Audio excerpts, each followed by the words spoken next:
Hello everyone, welcome back your YouTube channel Dwarka studies. और आज हम फिर आ गए अपनी class 11th new support material political science chapter 4 यानी कि कार्यपालिका को अच्छे से डीपली एक्सप्लेन करने। ठीक है, यानी कि इस चैप्टर में हम पढ़ने वाले हैं कि भाई कार्यपालिका क्या होती है। हमने पिछले चैप्टर में चुनाव प्रतिनिधित्व कंप्लीट कर लिया था। इस चैप्टर में हम कंप्लीट करने वाले हैं कार्यपालिका। इसमें कब पढ़ने वाले हैं हम कार्यपालिका क्या होती है, इसके अलग अलग प्रकार कौन से होते हैं, और भारत में संसदात्मक यानी कि जो कार्यपालिका है और राष्ट्रपति की कौन कौन सी शक्तियां हैं, विवेकाधीन शक्तियां कौन कौन सी हैं, और प्रधानमंत्री और मंत्रिपरिषद क्या होगी, और स्थायी कार्यपालिका यानी कि नौकरशाही इत्यादि के बारे में हम इस चैप्टर के अंदर डीपली पढ़ने वाले हैं।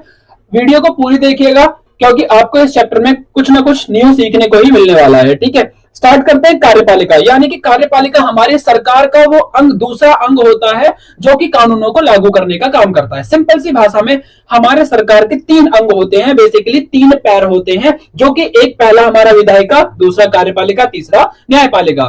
जिसमें विधायिका हमारा कानून बनाने का काम करता था, जो कि कैसे, संसद के साथ में, है ना। फिर उसके बाद उन कानूनों को लागू करने का काम कार्यपालिका करता है। और इस कार्यपालिका के अर्थ समझते हैं क्या होता है। सरकार के उस अंग से कार्यपालिका का मतलब है जो कि कायदे और कानूनों को संगठन में रोजाना लागू करता है। और सरकार का ये वो अंग होता है जो नियमों को, कानूनों को लागू करता है और प्रशासन का, प्रशासन यानी कि सरकार का काम करता है, कार्यपालिका वही कहलाती है। जैसे कि इसके अंदर मैं एग्जांपल के लिए आपसे बताऊं तो भाई इसके अंदर जितने भी पुलिस या फिर आईएएस अधिकारी होते हैं वे सभी कार्यपालिका का कार्य कर रहे होते हैं। यानी कि सरकार के उन कानूनों का पालन करना सभी कौन करता है, कार्यपालिका करती है। कार्यपालिका विधायिका के द्वारा स्वीकृत यानी कि बनाई गई नीतियां यानी कि पॉलिसी और कानूनों को लागू करने के लिए जिम्मेदार होती है। कार्यपालिका में केवल राष्ट्रपति या प्रधानमंत्री या मंत्री ही नहीं होते, बल्कि इसके अंदर पूरा का पूरा सरकारी ढांचा होता है, यानी कि प्रशासनिक ढांचा होता है, जिसमें सिविल सेवा के सदस्य भी आते हैं। ठीक है, राजनीतिक कार्यपालिका में सरकार के प्रधान और उनके मंत्रियों को भी जोड़ा जाता है, और ये सरकार के सभी नीतियों के लिए उत्तरदायी होते हैं।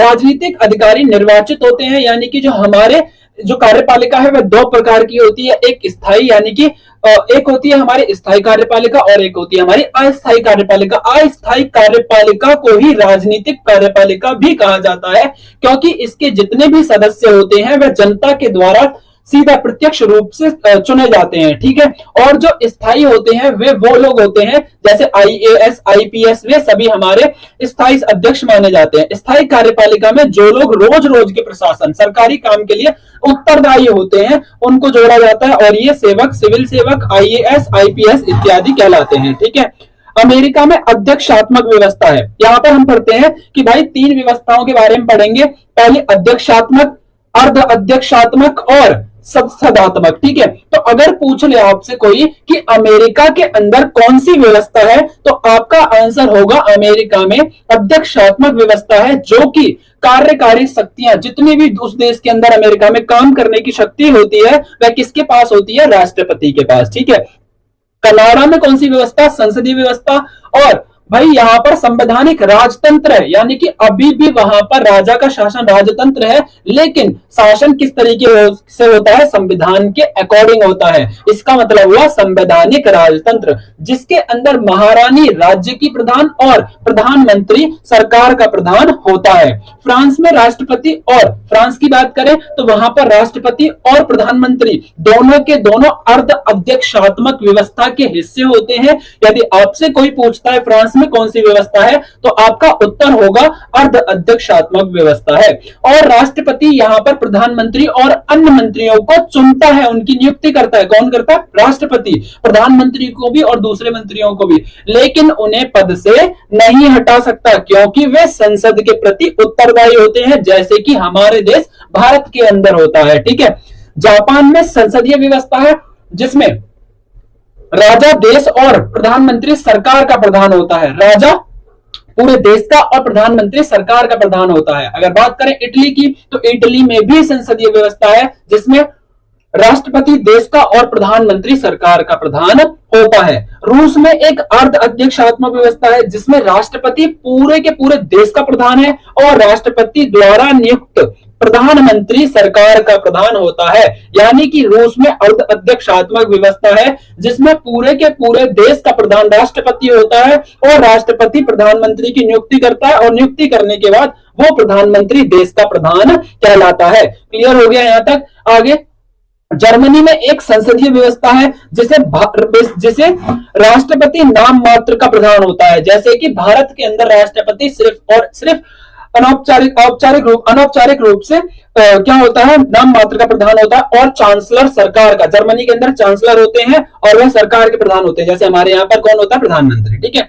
अगर बात करें कार्यपालिका के प्रकार की, तो एक होती है सामूहिक नेतृत्व, यानी कि पूरे के पूरे समूह के नेतृत्व के द्वारा सिद्धांत पर आधारित, और एक होती है एक व्यक्ति के नेतृत्व पर आधारित। जो एक व्यक्ति के नेतृत्व पर आधारित होती है उसे अध्यक्षात्मक व्यवस्था कहा जाता है, और जो सामूहिक नेतृत्व के द्वारा सिद्धांत पर आधारित होती है उसे संसदात्मक संसदात्मक व्यवस्था और अर्ध अध्यक्षात्मक व्यवस्था कहते हैं। अभी हमने इनके बारे में जाना और अच्छे से समझते हैं किस क्या क्या होता है। जो संसदात्मक व्यवस्था होती है, इसके अंदर सरकार का प्रमुख प्रधानमंत्री, याद रखिए संसदात्मक व्यवस्था में सरकार का जो प्रमुख होता है, मेन होता है, वह प्रधानमंत्री। और ये जो प्रधानमंत्री होता है कैसे बनता है, जो विधायिका होती है उसमें जिस व्यक्ति को सबसे ज्यादा वोट मिलते हैं, यानी कि बहुमत दल का नेता होता है, और वह पूरी की पूरी विधायिका के प्रति उत्तरदायी भी होता है, क्योंकि विधायिका को भी लोगों के द्वारा प्रत्यक्ष रूप से चुना जाता है। यानी कि भारत एक लोकतांत्रिक देश, तो जहां पर लोगों की चलेगी और लोगों के द्वारा किसी विधायिका के लोगों का चुनाव किया गया, इसलिए जो प्रधानमंत्री है वह विधायिका के प्रति उत्तरदायित्व है। इसका मतलब हमारे प्रति उत्तरदायित्व हुआ। ठीक है। अर्ध अध्यक्षात्मक व्यवस्था, राज्य का प्रमुख इसमें राष्ट्रपति होता है, सरकार का प्रमुख प्रधानमंत्री होता है, और प्रधानमंत्री और मंत्रिपरिषद विधायिका के प्रति उत्तरदायी होते हैं। अध्यक्षात्मक व्यवस्था की बात करें जो कि अमेरिका में है, इसके अंदर राष्ट्रपति राज्य और सरकार पूरे के पूरे देश का खुद ही अकेला नेता होता है, और राष्ट्रपति सामान्यतः जनता द्वारा चुना जाता है। हमारे देश के अंदर नहीं होता ना ऐसा, यहाँ पर प्रत्यक्ष चुनाव जनता अपने राष्ट्रपति के लिए करती है, और वह विधायिका के प्रति कभी उत्तरदायी नहीं होता है, यानी कि वह कोई उसका आंसर नहीं करेगा। अब बात करते हैं संसदात्मक व्यवस्था में, यानी कि जो भारत के अंदर है उसमें कार्यपालिका के प्रकार। अभी आपने ओनली कार्यपालिका के प्रकार पढ़े थे, कौन से, अध्यक्षात्मक, अर्धअध्यक्षात्मक, जो कि कैसे होते हैं, आपके सामूहिक नेतृत्व वाले होते हैं, और व्यक्तिगत नेतृत्व वाला क्या होता है आपका, संसदात्मक और अर्धअध्यक्षात्मक आपके सामूहिक नेतृत्व के होते हैं, और अध्यक्षात्मक आपका व्यक्तिगत नेतृत्व का होता है। अगर बात करें, ये तो हमने पढ़ लिया अलग। अब पढ़ते हैं संसदात्मक जो व्यवस्था जैसे भारत के अंदर है, उसके अंदर कार्यपालिका दो प्रकार की, राजनीतिक कार्यपालिका, स्थायी कार्यपालिका। मैंने जस्ट अभी ऊपर समझाया आपको कि राजनीतिक कार्यपालिका वह होती है जिसमें नाम मात्र की कार्यपालिका होती है, जिसमें राष्ट्रपति होता है, और इसमें वास्तविक कार्यपालिका प्रधानमंत्री सहित मंत्रिपरिषद द्वारा होती है। और जैसे राजनीतिक कार्यपालिका में वे सभी लोग आते हैं जो कि सिर्फ और सिर्फ 5 साल के लिए चुने जाते हैं, 5 या 6 साल के लिए, जिनका कार्यकाल फिक्स नहीं होता, स्थायी नहीं होता। वे सभी राजनीतिक कार्यपालिका के अंतर्गत आते हैं। और स्थायी कार्यपालिका या फिर नौकरशाही के अंतर्गत वे लोग आते हैं जो कि हमारे देश को, हमारी सरकार को पूरी तरीके से संभाल रहे होते हैं, और जिनका कार्यकाल एक लंबे समय तक होता है। जैसे कि अगर बात करें सिविल सेवा के अधिकारी, IAS, IPS इत्यादि। ठीक है। आगे बढ़ते हैं हम अपने नेक्स्ट टॉपिक पर कि भारतीय संसदात्मक कार्यपालिका क्या है, कि भारत में जो संसदात्मक कार्यपालिका है वे कैसी होती है, या तो नाम मात्र की कार्यपालिका होगी या वास्तविक कार्यपालिका। जो नाम मात्र का होता है वे हमारे देश के अंदर राष्ट्रपति होता है, और वास्तविक कार्यपालिका प्रधानमंत्री सहित मंत्रिपरिषद होती है, जिसका कार्य पढ़ते हैं कि भाई राष्ट्रपति का निर्वाचन कैसे होता है और उसके पास कौन कौन सी शक्तियां होती है। इसे आगे डीपली दे रखा होगा, यहाँ एक नजर में आपको एक टेबल बना करके समझाया हुआ है, तो यहीं से समझिएगा अच्छे से कि राष्ट्रपति निर्वाचन कैसे होता है इसका। इसे 5 साल के लिए चुना जाता है। राष्ट्रपति को कितने साल के लिए, 5 साल के लिए चुना जाता है। इसका जो चुनाव होता है वो अप्रत्यक्ष निर्वाचन होता है, यानी कि इसको जो चुनना होता है जनता सीधे वोट देकर के कभी हमारे देश में राष्ट्रपति को नहीं चुनती है। राष्ट्रपति को किस प्रकार चुना जाता है, हम अपने जिन नेताओं को चुनते हैं वे लोग संसद के अंदर जो लोकसभा और राज्यसभा के सदन होते हैं वे उन्हें वोट देकर के इसे अप्रत्यक्ष रूप से, इनडायरेक्ट बोलते हैं इसे इंग्लिश में, इस रूप में चुनते हैं। हाँ, और ये जो होती है एकल संक्रमणीय मत प्रणाली से होता है, और इसे हटाने के लिए पूरी की पूरी सरकार को महाभियोग करना पड़ता है। ठीक है। इसके पास कौन कौन सी शक्तियां होती है राष्ट्रपति के पास? ये कार्यकारी शक्तियां इसके पास है, विधायी शक्तियां, कानूनी शक्तियां, आपातकालीन और विशेष अधिकार राष्ट्रपति को प्रदान किए गए हैं। आगे बढ़ते हैं, वास्तविक कार्यपालिका किसे कहते हैं? जो कि प्रधानमंत्री होती है और उसके साथ जो होती है मंत्रिपरिषद। जो मंत्रिपरिषद होती है उसका चयन जो होता है कैसे होता है? प्रधानमंत्री की सलाह पर। किसकी? प्रधानमंत्री की सलाह पर राष्ट्रपति अन्य मंत्रियों को चुनते हैं, है ना। और आगे बढ़ते हैं, लोकसभा में बहुमत बल का नेता होता है प्रधानमंत्री। प्रधानमंत्री की शक्तियां मंत्रालयों को आवंटन होती है। मंत्रिपरिषद पर कंट्रोल किसका होता है? प्रधानमंत्री का होता है। वह उन्हें चुन भी सकता है और उन्हें हटा भी सकता है। लोकसभा को कौन नेतृत्व करता है? उसका प्रधानमंत्री करता है। मीडिया तक अच्छी खासी पहुंच होती है प्रधानमंत्री की। इंटरनेशनल सम्मेलन में राष्ट्र का नेतृत्व कौन करता है? प्रधानमंत्री। एग्जाम्पल के लिए G20 अभी भारत के अंदर हुआ, जो कि G21 हो चुका है। एग्जाम्पल के सॉरी उसके अंदर अफ्रीका यूनियन जुड़ चुका है, ये अलग से बताया मैंने आपको।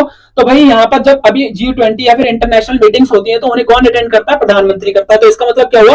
अंतरराष्ट्रीय सम्मेलन में राष्ट्र का नेतृत्व और अधिकारी जमात पर आधिपत्य होता है इसका, ठीक है। भारत में जो संसदीय कार्यपालिका है इसको क्यों अपनाया? मतलब कि इसके कौन से रीजन रहे होंगे? भारत में संसदीय कार्यपालिका को अपनाने के कौन से रीजन थे?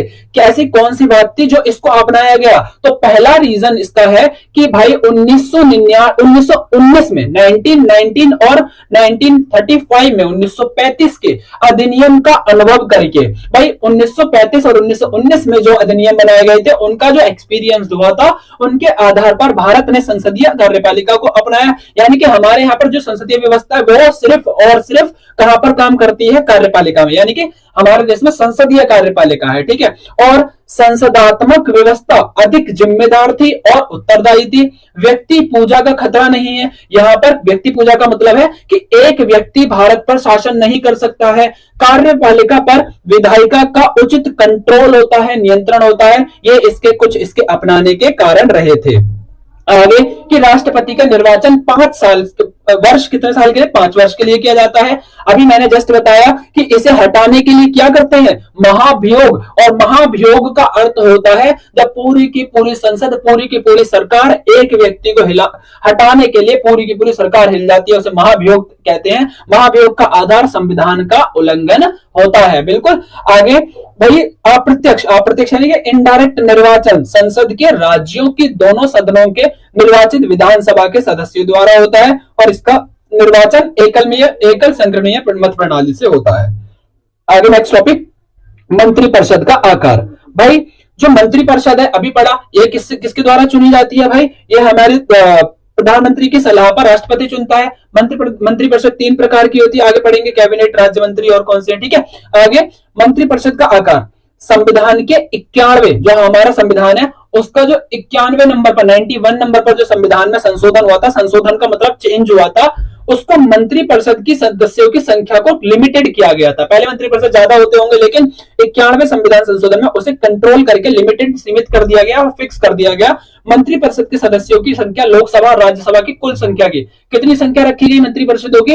लोकसभा और राज्यसभा में कुल जितने सदस्य हैं उनका 15% ही मंत्रिपरिषद चुना जा सकता है, इससे ज्यादा नहीं चुनना चाहिए। कार्य स्तर के आधार पर मंत्रिपरिषद को 3 स्तर का विभाजन किया गया।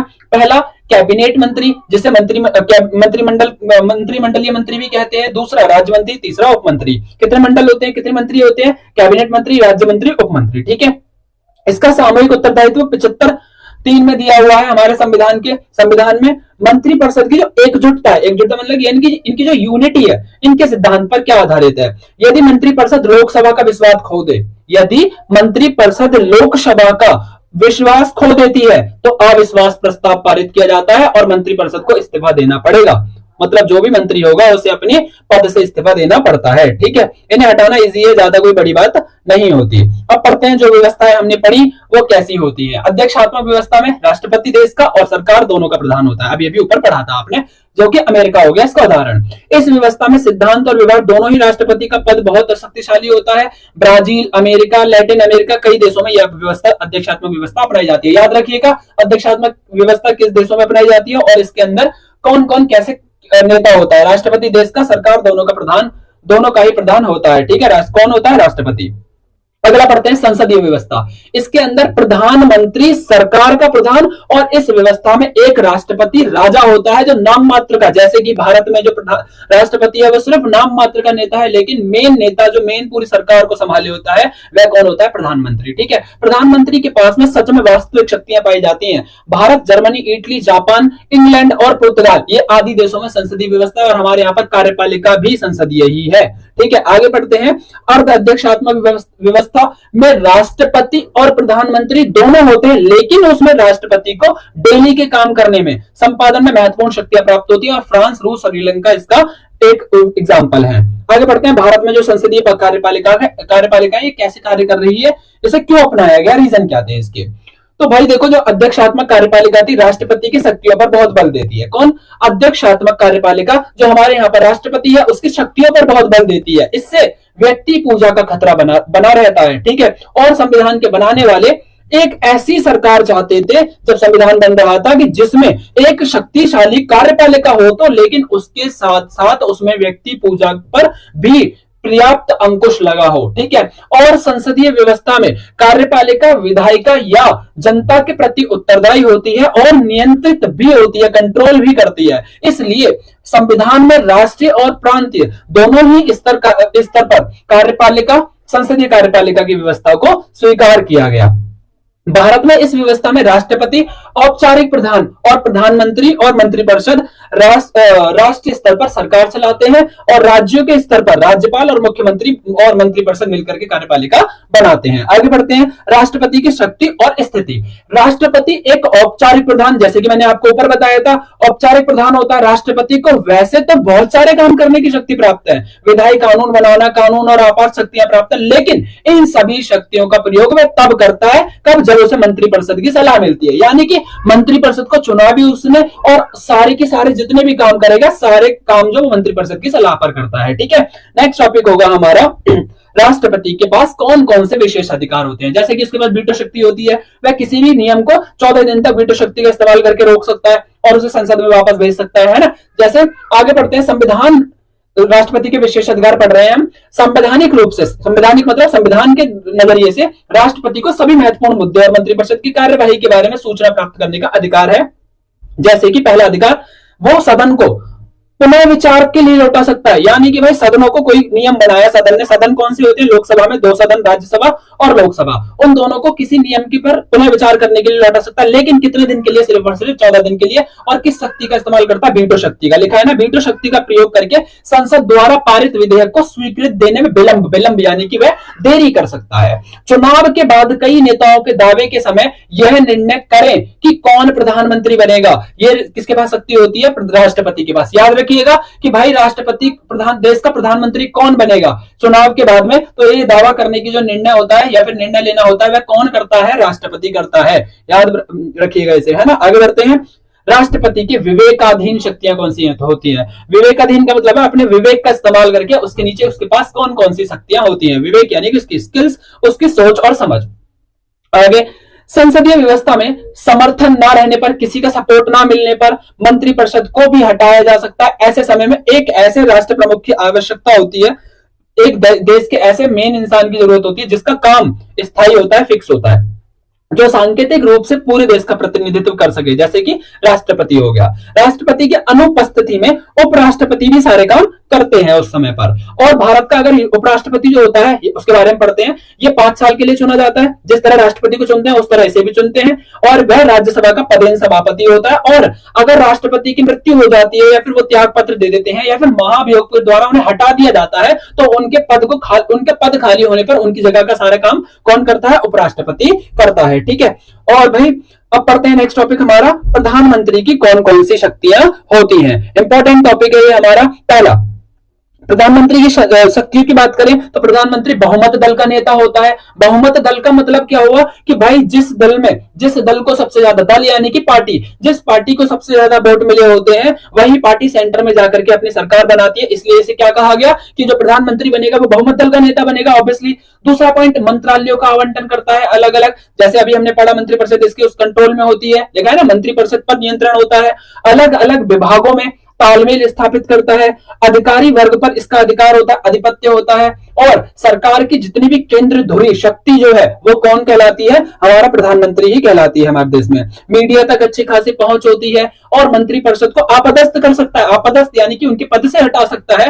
विदेश यात्रा और अंतर्राष्ट्रीय सम्मेलनों में राष्ट्र का नेतृत्व कौन करता है, राष्ट्रपति करता है कि अगर इंटरनेशनल या विदेश यात्रा करनी है तो राष्ट्रपति ही जाता है, राष्ट्रपति। और संसद के बीच में सेतु का काम, सेतु मतलब एक बीच के पुल का काम कौन करता है, हमारे प्रधानमंत्री करते हैं। अलग अलग परिस्थिति में प्रधानमंत्री की स्थिति कैसी होती है, राजनीतिक परिस्थितियों पर डिपेंड करता है। एक राजनीतिक दल का बहुमत होता है, राजनीतिक दलों का गठबंधन भी करता है। अगर एक राजनीतिक दल का बहुमत करेगा तो नीचे इसके देखो, एक पार्टी के बहुमत के फलस्वरूप कामकाज आसान, निर्णय निर्माण में शीघ्रता, शीघ्रता यानी कि जल्दी, और मतभेदों को कम। राजनीतिक दलों का गठबंधन, बहुमत की कमी से सरकार में अस्थायित्व, निर्णय निर्माण और कठिनाई, मतभेदों की गुंजाइश, तालमेल की कमी। कौन इसको पूरा करता है, कौन, प्रधानमंत्री। प्रधानमंत्री और मंत्रिपरिषद की बात करें तो अगर आपको प्रधानमंत्री पद बनना है, अगर यदि आप लोगों को प्रधानमंत्री बनना है तो उसके लिए कम से कम आपकी एज 25 ईयर्स होनी चाहिए, यानी कि 15 वर्ष की आयु आप कर चुके हो, और बहुमत का समर्थन प्राप्त होना चाहिए, बहुमत होना चाहिए लोगों का। और यदि प्रधानमंत्री बनने के लिए आपको कम से कम वह संसद के किसी भी सदन का सदस्य नहीं हो, है ना, नहीं है तो 6 महीने के अंदर आपको संसद सदस्य के रूप में चुना होना जरूरी है। भाई अगर आपको प्रधानमंत्री बनना है तो आप संसद के किसी भी सदन के मेंबर होने चाहिए हो, है ना, कम से कम 6 महीने से ज्यादा। यही स्थिति मंत्रियों पर भी लागू होती है जो मंत्रिपरिषद बनते हैं। अगर प्रधानमंत्री की पद की शक्तियों में कुछ चेंज जो आए हैं वो कौन से हैं कि प्रधानमंत्री को चुनने में अब राष्ट्रपति की भी भूमिका बढ़ चुकी है, ठीक है। अब प्रधानमंत्री को राष्ट्रपति की सलाह पर भी चुना जाता है। दूसरा, राजनीतिक सहयोगियों में परामर्श, परामर्श मतलब सलाह की प्रवृत्ति बढ़ी है, और प्रधानमंत्री के जो विशेष अधिकार होते हैं उन पर रोक लगा दी गई है। अंकुश का मतलब होता है रोक लगा देना।